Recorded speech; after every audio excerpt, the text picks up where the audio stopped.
Hello and welcome to Payton Sides Horsemanship Halter Breaking 101. This is a 2-year-old, never been halter broke. A guy down the road called me up and had a couple of these horses in the same year and needs both of them halter broke. So I told him we'd come over and check them out, and figured it'd be a good chance to make a little video to kind of show what goes into these halter breaking. And it doesn't matter what age they are and what size they are or any of that, because we're going to do this thing the right way. I've already been working at this point of the video. When we started filming, I had already been working with him for a little bit. I don't have but like 10 minutes for total for what YouTube would allow, so I've already gotten him kind of curious about me and understanding that he may need to go ahead and check me out, because I pushed him around a little bit and got him kind of curious about what I really wanted instead of him just going away from me. So we're just trying to build on that right here.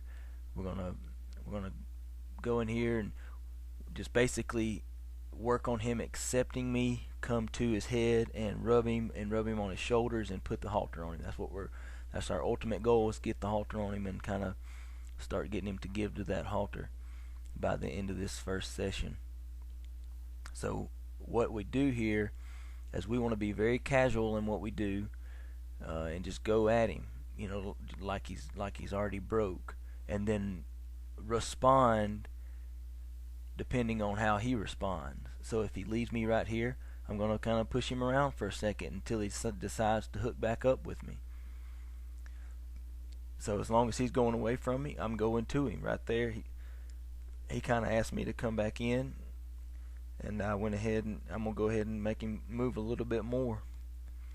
So we try to keep it real simple here. That it's either you just go ahead and hang out there and let's just do what we need to do, or if you want to go away from me, then I'm gonna come with you.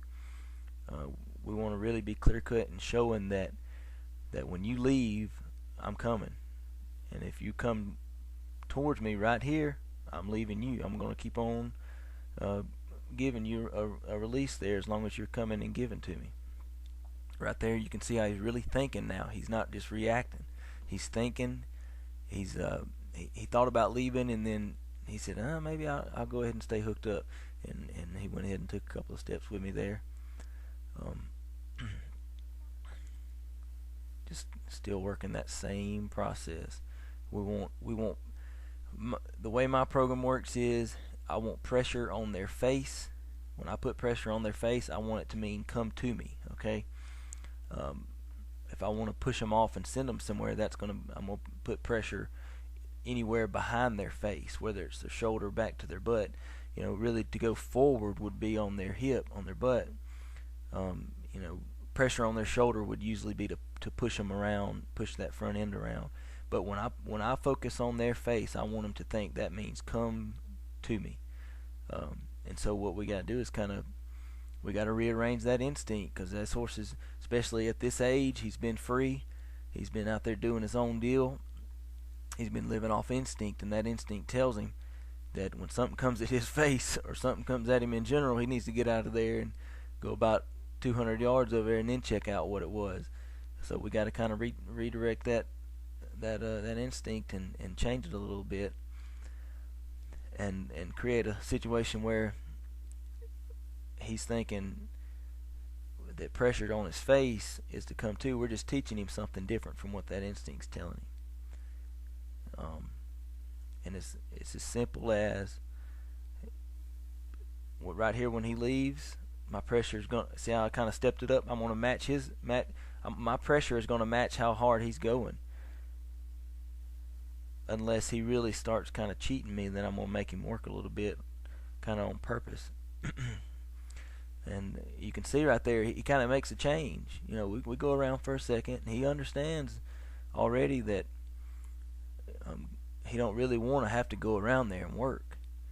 He's just still not sure about giving and staying in here and letting me do all the things that we want to do, as far as rubbing all over his head and face and shoulders and back, and going ahead and putting that halter on him, because that's the end goal right here, is to put that halter on him. And So that's kind of in the middle of the process here, and the video is about to change over to the final result later on in the day. I think we ended up spending about a total of an hour and a half, maybe 2 hours, because this horse had a lot of gas and could really go for a while. So here we're finished basically. I've put the halter on him already, and I've taught him to give to it a little bit. So this is kind of just showing that he's letting me come back up and put it back on him. You know, right there I was snugging that halter up, and he just kind of flinched at it being pulled up on him right there. So I stayed with him and kind of rubbed it and shook it around on him a little bit, and he accepted it. So I took it off and gave him a little release and walked away. And here I'm gonna go ahead and put the halter on him and work him a little bit as far as leading off. When we go lead the horse off, we want to build on what we started before we even put the halter on, which is unlocking their back end and then ask them to come with us. Right there, when I backed off, he went ahead and took about a step or so towards me. See right here, I'm going to work his back end, unlock his feet. Instead of pulling him forward, there we got a couple of steps. Then I'm going to just keep unlocking his feet and walking away. Keep unlocking his feet and walk away. If he goes against it, then I'm going to hold that halter until he faces back up. But at this point, I've already done a little bit of work on that, and he's not really pulling on that halter. Now, when I first put it on him, he really set in on it and tried to pull me around, but I just buried up on him and just held him until he faced up. And then when he faced up the first time to that halter, he learned to give to it immediately, because he had already figured out that the best thing he needed to be doing is facing up to me and not trying to go away. And that facing up is good, and it means rest, and it means just hanging out. So right here, I'm going to move in and test him again. I'm going to pull the halter off and walk away, and then come back and put it on and test him again. We're trying to get ready to be done, but I want to really follow through with what we've worked on here and make it really sink in before I walk away and finish. This horse is a big, strong horse, and it took him a little while. He had a lot of gas, but we went ahead and we spent, maybe it was probably like an hour and a half, maybe 2 hours, I'm not sure, but and finished things off here, and we got a good start on him. He's actually a stud still. Also, the guy hadn't really decided if he's going to cut him or not. He's a really nice horse, really cowbred, and got a lot of performance breeding in him. So we got a really good start on him, and you can see if we follow through with what we're doing and do things with a method, with a system, with a process, with a plan, then we can get where we're going no matter what we start with. And I appreciate you watching the video. Once again, if you stumbled across it on YouTube, check out our website at psnaturalhorsemanship.com. Thanks for watching.